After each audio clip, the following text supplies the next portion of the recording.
Estamos no segundo bloco do Antenados na Geral para todo o Brasil. Estamos falando sobre convicção religiosa e como isso interfere e implica na vida dos outros. Deixa eu pegar algumas questões pontuais. Deixa eu ver aqui, tem várias perguntas e vai ser muito interessante a gente debater sobre isso. Aqui, André, eu vou falar sobre casos específicos, que aí, quando a gente tem casos específicos, a gente pega tudo que tem por trás disso, né? Todos os valores que tem por trás disso. Aqui eu tenho um rapaz que fala o seguinte: André, eu sou advogado e sou adventista, e eu precisei ir para uma questão de um mandato no sábado, para poder ter um habeas corpus para um cliente do local onde eu trabalhava, mas eu não pude atender a solicitação, porque sábado, todos bem, adventistas não trabalham, né? Eles tinham o dia para descansar, e fui mandado embora. A minha convicção me fez perder o emprego. É o preço que se paga. A convicção, a gente tem que entender que é uma decisão sua. A gente acabou de falar de Paulo, a convicção dele sem quem ter o crido, fui preso. A gente tem que entender que as nossas convicções, quando são embarreiradas, vão ter esse tipo de implicação, né, pastor Levi? Com certeza. Isso é convicção. Ué, ou é convicção ou não é. Né? Eu sou tricolor.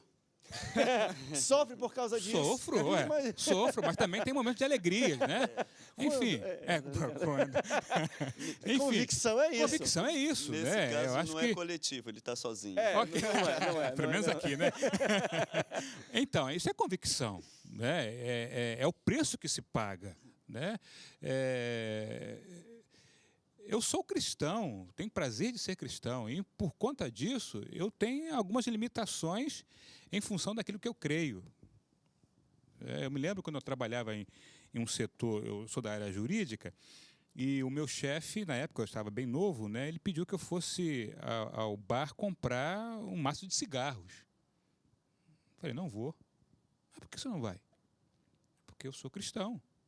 E mesmo que não seja para mim, se alguém me ver, isso isso ofende a minha imagem, meu testemunho. Eu com esse cigarro, vai pensar que me afeta pessoalmente. Até eu provar que não, embora não tenha que dar satisfação a ninguém, mas eu prefiro dizer que não. E não fui, não perdi meu emprego, graças a Deus. Graças a Deus. Mas, por conta da minha convicção, eu dei essa resposta. Talvez hoje desse outra. Mais amadurecido. E deixa eu trazer aqui também, pastor, mas vocês concordam comigo que, embora a convicção seja algo pessoal, quando você faz uma decisão baseada na sua convicção, as implicações não são pessoais. Por exemplo, esse rapaz perdeu o emprego, a família dele não vai ter dinheiro, às vezes não sei o quê. Vamos para decisões, às vezes, até maiores. Se fazem hoje decisões em cima de preceitos e convicções religiosas. Vou pegar a última aqui. Vamos bombardear os Estados Unidos. Pô, deu uma guerra que morreu um monte de gente que nada tinha a ver com briga ou convicção religiosa de um terrorista ou de algum fundamentalista. Então, em detrimento da convicção de um grupo pequeno, uma nação inteira sofre. Biblicamente, a gente vai começar a ver nações que sofreram por causa da implicação de a convicção de uma pessoa. André, ainda que a gente diga que a convicção ela é pessoal, não temos como dizer que não afeta o coletivo. Eu sou pastor. A minha convicção individual, ela é transmitida. Não, eu transmito a minha convicção, o dogma, o paradigma que eu tenho. Eu doutrino o meu rebanho, o meu arraial. E assim acontece. Ainda que a minha convicção ela seja pessoal, intransferível, se é que eu posso dizer que é intransferível, eu transfiro para as pessoas. Eu digo, na verdade, nós damos o tom. Nós dizemos como as pessoas devem se vestir. Teve um tempo, não tem muito tempo, até porque eu não sou muito antigo, né, André? Estou bem novo. Mas teve um tempo aí que teve uma parada aí da tal da... anos aí atrás. Uma parada aí da tal da nova era que, meu Deus, para sair de casa você tinha que olhar tudo que você estava usando, porque você corria um risco muito grande de ser até apedrejado. Não, isso é nova era. Nada, eu comprei com meu dinheiro, é meu, não tem nada a ver. Novo mas era, não sei. Não era, se era, já era. Já era. Mas assim, às vezes nós nos prendemos a dogmas que nada tem a ver com Bíblia. E olha, eu costumo dizer isso, e até agora, até como líder, como presidente da Ordem dos Pastores, e que fui executivo, agora na convenção. Eu gosto de dizer que nós estamos vivendo no tempo pós-denominacional. E estamos vivendo um tempo em que nós temos que repensar todos os paradigmas. Porque, se não repensarmos, nós vamos sucumbir. Porque nós colocamos paradigmas, convicções como sendo bíblicas. Algumas delas não têm nada a ver com Bíblia. Algumas delas, Jesus, quando esteve aqui, ele disse que não tem nada a ver com Bíblia, não tem nada a ver com o que de fato é. Então, devemos repensar isso. Deixa eu cutucar o pastor Levi ali, dentro da palavra que o senhor colocou aqui, porque às vezes, de fato, e é por isso que a gente fala convicção religiosa, não convicção bíblica. Né? Porque isso é uma questão que nós criamos, que o homem cria.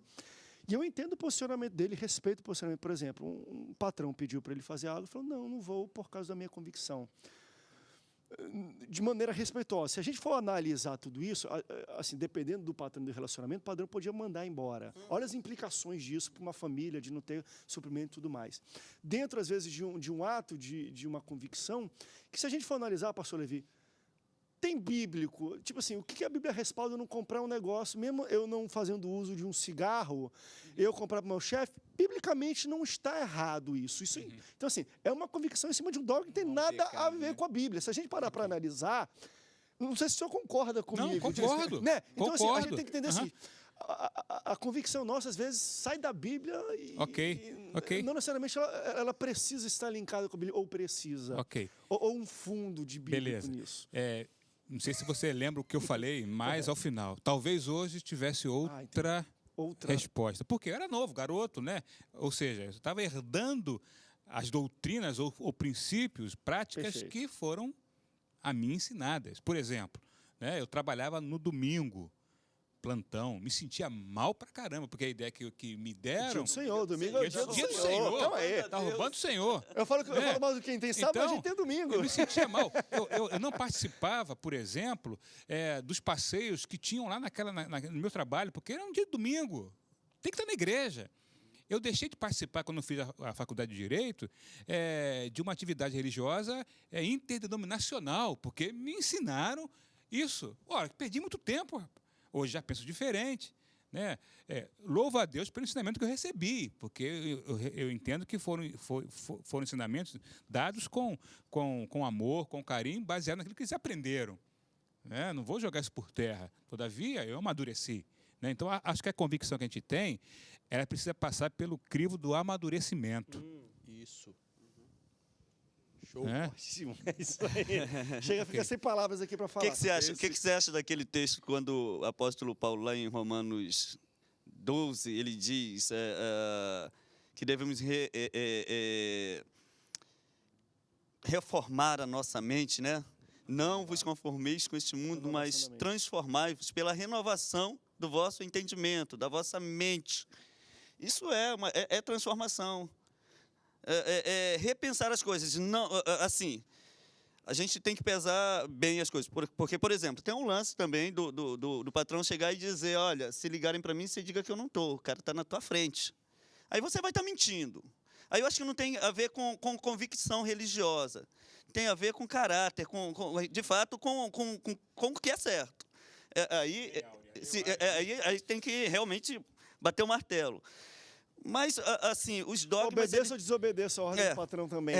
Não, sim, aí tem que pensar. Mas eu acho que quando a gente coloca isso como uma questão de caráter, aquele patrão ele vai te valorizar muito, porque ele vai te ver como alguém que é sério e pode até assumir... Ou não. Cargos maiores, ou ser demitido. Não, a convicção está aí para isso, gente. Vamos lá. André, sou advogado e o escritório onde eu trabalho pegou um caso para defender um famoso cafetão do Rio de Janeiro.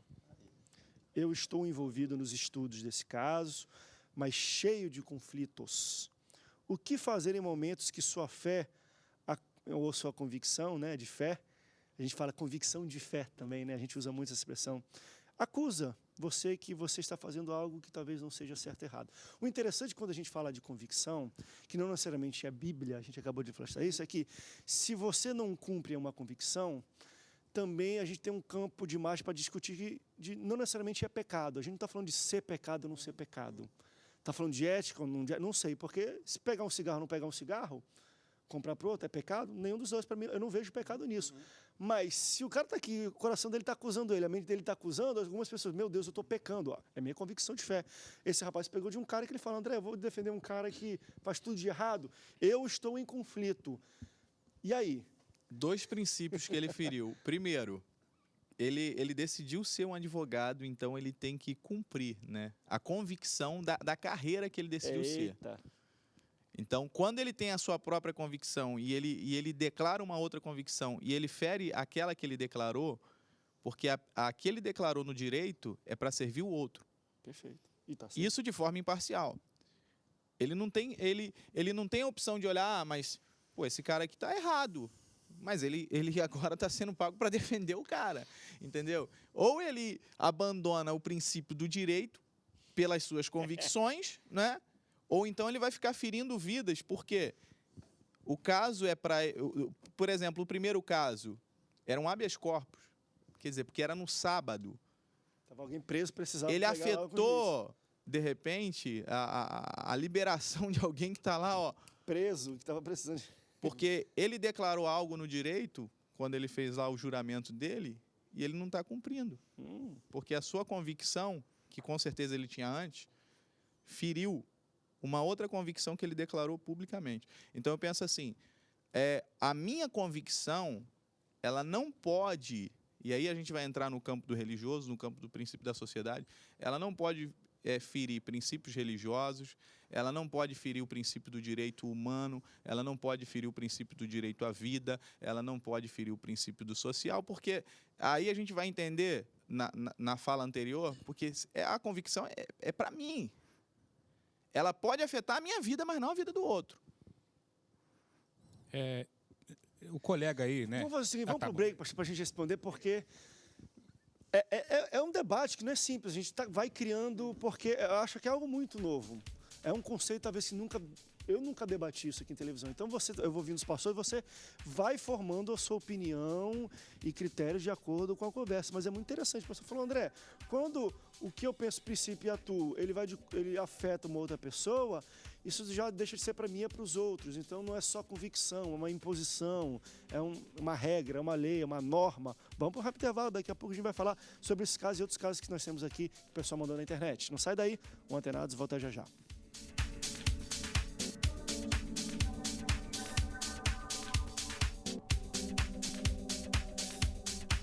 Eu quero